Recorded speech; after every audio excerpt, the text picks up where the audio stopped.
ဟာဗီဒီယိုမောင်လေးကဖြက်ကမယ်ခီးစဉ်မို့လို့သစ္စာရှိတယ်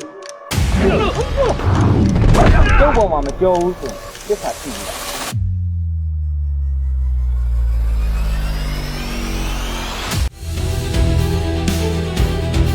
မဟာဗီဒီယို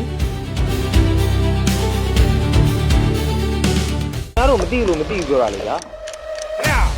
ဒီကယူွက်မနေနဲ့နော်ကိုမိတ်ကတာခွင့်ကောင်းယူတော့ကိုဝေးစုမပေးချင်လို့တက်တက်စစ်ကုန်ခါလေးရှင်အော်ကူလီကူမဒုံတော့မသေးဘူးလားပြင်တော့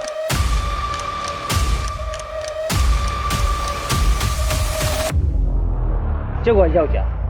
ခင်ဗျားတို့ပေးထားတဲ့ယုံကြည်မှုကကျုပ်အသက်နဲ့ရင်းပြီးတော့ပေးတာမဟာ TV ကြည့်ပရိသတ်တွေအတွက်မဟာမှာပဲကြည့်ရှုလို့ရမယ်ဗီဒီယိုစကားကောင်းများကိုသင်ဆက်ကြပါသွားမယ်မဟာဗီဒီယို